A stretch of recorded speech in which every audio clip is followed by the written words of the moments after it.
पहिल्यांदाच मी तुमच्याबरोबर माझा पूर्ण दिवसाचं रुटीन शेअर करणार आहे. तर श्री स्वामी समर्थ मंडळी, आज आपल्याला बनवायचे होते गुलाबजामुन. म्हणजे रविवारी आपण सोमवारसाठी गुलाबजाम बनवतो. तर त्यासाठी सर्वात आधी साखरेचा पाक बनवावा लागतो. मग मी काय करते, दोन्ही पातेले स्वच्छ धुवून पुसून ठेवलेले असतात. त्यामध्ये साखर टाकते आणि मोजून साखर टाकलेली असते. 5 किलो ह्या पातेल्यात, 5 किलो ह्या पातेल्यात. बरं, ह्याची रेसिपी खरंच मला टाकायची आहे, पण एकटी असताना ते शूट करता येत नाही. कुणी सोबत असलं की शूट होतं. लवकरच ह्याची रेसिपी आपल्या यूट्यूब चॅनलवर येणार आहे. तुम्ही आपलं यूट्यूब चॅनल सबस्क्राईब केलं नसेल तर नक्की सबस्क्राईब करा. बरं, साखर टाकल्यानंतर त्यात मोजून पाणी घालायचं आणि ना ह्याच्यात तुम्हाला एक टिप सांगते मी. जेव्हा आपण साखर पातेल्यामध्ये टाकतो, पाणी टाकतो, त्यानंतर साखर खालीच म्हणजे गॅसवर न ठेवता विरघळवून घ्यावी.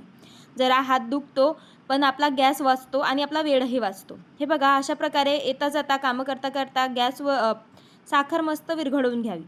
साखर विरघळली की पाक तयार करून घ्यावा. बरं, हे गुलाबजाम बनवताना ना मी यूट्यूबवर लाईव्ह येत असते. गुलाबजाम बनवताना, परत गुलाबजामची पॅकेजिंग करताना. रोज दुपारी 1 ते 2 हा आपला यूट्यूबच्या लाईव्हचा टायमिंग आहे. तुम्हाला आपण अजून लाईव्ह आलेलो समजत नसेल तर तुम्ही आपलं चॅनल सबस्क्राईब केलेलं नाही. यूट्यूब चॅनल नक्की सबस्क्राईब करा आणि जर चॅनल सबस्क्राईब केलं असेल तर जॉईन नक्की व्हा लाईव्हला. कारण मला तिथं तुमच्याबरोबर गप्पा मारायला खूप म्हणजे खूप आवडतं. मला असं वाटतच नाही की मी कॅमेऱ्यामध्ये बोलते. मला असं वाटतं माझ्या फॅमिलीतलेच लोकं माझ्याबरोबर गप्पा मारत आहेत. असे छान गुलाबजामचे गोळे करत होते, इकडे तळून घेत होते. ह्यांना यायला रात्री उशीर होणार होता म्हणून मीच बनवून घेतले. म्हटलं चला तेवढंच आपल्या फॅमिलीबरोबर गप्पाही मारणं होतील.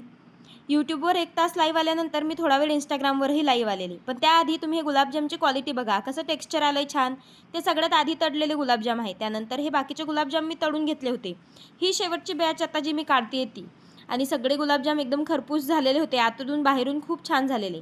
पाक बघा आपला किती नितळ दिसतोय. त्याच्यामध्ये सगळे गुलाबजाम ॲड केले आणि ते मस्त मिक्स करून घेतले. खरं सांगते, इतके छान गुलाबजाम झालेत ना, मस्त नरम, लुसलुशीत आणि आतपर्यंत त्याचा पाक गेलाय. खूप छान लागतात खायला. तुम्हाला जर ह्या गुलाबजामची ऑर्डर द्यायची असेल तर आपल्या Instagram आयडीवर DM करा. आपल्या Instagram आयडीचं नाव राघव आणि आई आहे. तिथं ऑर्डर आहे असं DM करा, म्हणजे तुमची ऑर्डर आमच्यापर्यंत पोहोचेल आणि माझ्या हातचे गुलाबजाम तुम्हाला खायला मिळतील. चांगले सगळे गुलाबजाम असे मस्त मिक्स करून घेतले. दादू मध्ये करतच होता. त्याला मला खूप मदत करायची असते. पण मोठा झाल्यावर किती करेल हात हे त्याचं त्यालाच माहिती. छान गुलाबजाम मिक्सिंग वगैरे झाले आणि Instagramवरचे काही लाईव्ह आलेलेचे क्षण तुमच्याबरोबर शेअर करते. हाय, नमस्कार. तुम्ही मला फॉलो केलंच नाही, लक्षातच नाही माझं. शुभम दादा तुमची ID चेक करायची. माफ करा. काय करा माहिती आहे का, हो घरीच बनवते. तुम्हाला माहिती नव्हतं का, मी घरी खव्याचे गुलाबजाम बनवते. हा बघा खवा, खव्याचे गुलाबजाम बनवते घरी. आणि नमस्कार, जय शिवराय, जय शंभूराजे. तर मला त्यांनी महावीर दादा नमस्कार, जय शिवराय, जय शंभूराजे. राजश्री, आतापर्यंत मी यूट्यूबवर लाईव्ह होते. तिथं का लाईव्ह जॉईन झाली नाही? मला किती गप्पा मारायच्या होत्या. आता Instagramवर मी लाईव्ह गप्पा मारू शकते का तुझ्याबरोबर? यूट्यूबवर मारू शकत होते. बरं, तुम्हाला कुणाला अजून कळत नसेल की आपण यूट्यूबवर लाईव्ह आलो तर तुम्ही आपलं यूट्यूब चॅनल सबस्क्राईब केलेलं नाही, नक्की जाऊन सबस्क्राईब करा. यूट्यूब चॅनलचं नाव आणि राघव आणि आई आहे. राघव आणि आई. आणि थांबा दादा 2 मिनटं. तर मी आत्ता 1 तास यूट्यूबवर काय म्हणतात त्याला, 1 तास लाईव्ह होते. तर तुम्हाला खरंच कळत नसेल तर तुम्ही आपलं यूट्यूब चॅनल सबस्क्राईब केलेलं नाही, नक्की जाऊन सबस्क्राईब करा. आणि तुम्हाला फॉलो दादा तुम्ही काय करा, आता मी रिसेंट एक रील टाकली, त्याच्या खाली कमेंट करा की ताई फॉलो करा म्हणून, असं काहीतरी कमेंट करा, म्हणजे मी तुमची ID बघेल. नमस्कार सुरेश दादा, जय शिवराय, जय शंभूराजे. मी मजेत, तुम्ही कसे आहात? आणि व्यवसाय छान चालू आहे. हो योगीराज दादा, विकते मी, छान बनवता येईल. एक दिवस गुलाबजाम घ्यायला येईल नक्की. नक्की लक्ष्मण दादा. हे बघा खव्याचे गुलाबजाम बनवते, तुम्हाला दाखवते मी 2 मिनटं. हे बघा, हे एवढे तळून झाले, आणि हे पाकात आले. तुम्हाला दिसतात की नाही मला नाही माहिती. हे बघा, तर एवढे गुलाबजाम बनवेस्तोवर मी यूट्यूबवर लाईव्ह होते. 1 तास यूट्यूबवर लाईव्ह होते. आणि आता मी Instagramवर म्हटलं 5-10 मिनटं थोडेसेच राहिले गुलाबजाम, तर तेवढा वेळ Instagramच्या आपल्या फॅमिलीबरोबर पण गप्पा मारता याव्यात म्हणून मी Instagramवर लाईव्ह आले. आता तुमचं सगळ्यांचं जेवण फराळाचं झालं आहे का? आज एकादशी आहे ना, त्याच्यामुळे विचारते. हो दादा विकायला चॅनल. अरे दीपक दादा काय लिहिलंय? दीपक भोसले दादा, जेवण झालं का? यश फराळाचं झालं, आज एकादशी आहे. तुझं जेवण झालं का? नवनाथ दादा फराळाचं झालंय, एकादशी आहे. तुमचं झालं का जेवण? रोज एक बाजारला जाता का? नाही, रोज एका बाजारला जात नाही. पाटस आणि कुरकुम दोनच बाजार करते, म्हणजे गुरुवार आणि सोमवारचा.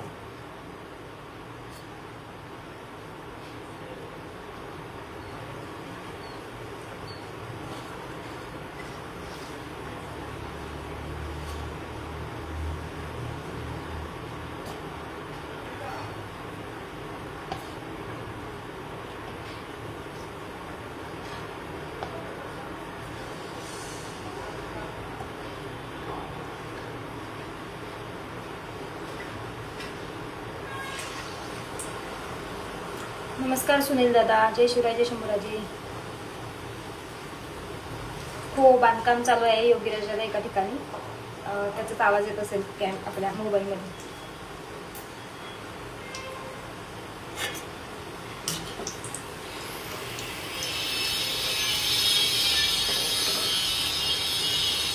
मी तुम्हाला पाहतो. जेवण झालं मॅम. हाय हाय अक्षय दादा, आज कुठं घेऊन चालले गुलाबजाम विकायला? ताई दादा आज कुठंच नाही, उद्या आपला पाटसचा बाजार आहे. उद्या पाटसच्या बाजारासाठी आपण गुलाबजामुन बनवतोय. आणि जेवण माझा उपवास आहे, फराळाचं झालंय. तुमचं सगळ्यांचं झालं का जेवण? हाय नमस्कार, जय शिवराय, जय शंभूराजे. यश राघव झोपला आहे. येऊ का गुलाबजाम बनवू लागायला? दादा म्हटलं तेच खूप मोठं झालं. अक्षय दादा करते, तुमची बहीण सक्षम आहे. ज्यावेळेस काही मदत लागेल नक्की सांगेल तुम्हाला.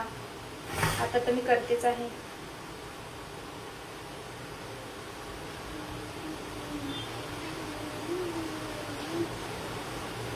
पाटस कुठं येतं? हे पाटस आणि कुरकुम बाजार तुम्हाला माहिती नाही का? सॉरी, दौंड तालुका, पुणे जिल्हा, दौंड तालुक्यामध्ये हे दोन गावं आहेत, पाटस आणि कुरकुम. तर ते दोन बाजार करते दादा मी.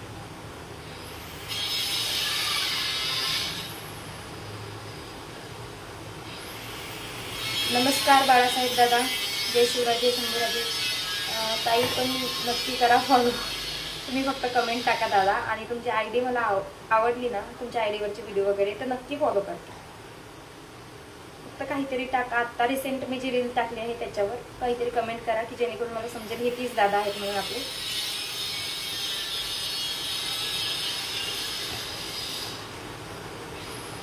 नवनाथ शिंदे दादा नाही हो, मला ओळखता का दादा म्हणतात. मी नावाने कुणालाच ओळखत नाही बरं का. बाजारात वगैरे कधी भेटला असाल तर चेहरा बघून तरी ओळखता येईल, पण नाव असं नावाने नाही ओळखत कुणाला.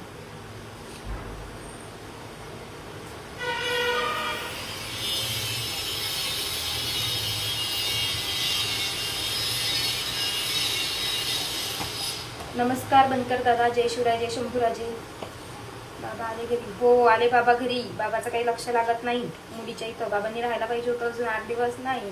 कसे किलो विकता गुलाबजाम? 300 रुपये किलो आहेत दादा. हे इंस्टाग्रामवर लाईव्ह आलेलेचा पूर्ण व्हिडिओ मी टाकलेला आहे, त्याची लिंक तुम्हाला खाली देते. खाली त्रिकोण दिसतोय, तिथं जाऊन क्लिक करा, म्हणजे इंस्टाग्रामच्या फॉलोअर बरोबर, फॅमिली बरोबर आपण मारलेल्या गप्पा तुम्हाला दिसतील. संध्याकाळी मग गेले दादाला बाहेर घेऊन फिरायला. घरातल्या घरात पोरं खूपच बोर होतात. बाहेर जरा फिरल्यावर त्यांनाही मोकळं वाटतं आणि आपलंही जरा व्यायाम होतो. म्हणून आम्ही जरा बाहेर फिरायला गेलो कॅनलच्या जवळ. दादूला थोडा वेळ कडेवर उचलून घेतलं. तिथंही छान फुलं दिसलेली. म्हटलं चला केसांमध्ये माळून बघू. आता मी माळले केसामध्ये, मग पोरं कशाला मागे राहतील? त्यांना केसांमध्ये माळायची होते आणि व्हिडिओही काढायचं होतं. मग त्यांना म्हटलं दाखवा बाबा तुमचे केस आणि तुमचे फुलं. दोघं बघा कशी पोज देत आहेत. दादूला तर व्हिडिओही एकट्यालाच काढायचा होता. इतकं छान वातावरण झालं ना संध्याकाळी, दिवसभराचा सगळा ताण निघून जातो बाहेर फिरल्यानंतर. आभाळ बघा किती स्वच्छ दिसतंय, छान मस्त. कोवळं ऊन होतं संध्याकाळी आणि आजूबाजूचा परिसर तर खूपच सुंदर होता. दादू छान चालतो, कधीतरीच म्हणतो कडेवर उचलून घ्यायचं, नेहमी काय त्याला आपल्याला त्रास देत नसतो. छान फिरून घरी आले तर म्हटलं आज दादूसाठी खाऊ बनवू, कारण आम्हाला एकादशी आहे, स्वयंपाकाचं जास्त टेन्शन नाही. म्हणून दादूसाठी शेंगदाण्याचे लाडू आणि मुरमुऱ्यांचा खाऊ बनवायला घेतला. ह्यापैकी दोन्हीची रेसिपी पाहिजे असेल तर कमेंट करून सांगा. तशी शेंगदाण्याच्या लाडूची रेसिपी मी टाकलेली आहेच, पण मुरमुऱ्यांचा जो चिवडा मी बनवला आहे ज्याच्यात तिखट अजिबात वापरलेलं नाही, दादूला चहासोबत खायला आवडतो, म्हणजे दादू चहाच्या टायमिंगला नाश्त्याच्या टायमिंगला खातो आणि तसंही त्याला ते खायला खूप आवडतं. खूप टेस्टी लागतात ते मुरमुरे. मस्त रेसिपी आहे. तुम्हाला जर हवी असेल तर मला कमेंट करून नक्की सांगा. दादू बघा कसा एका साईडला मुरमुरे खातोय आणि एका साईडला त्याला लाडूही खायचे होते.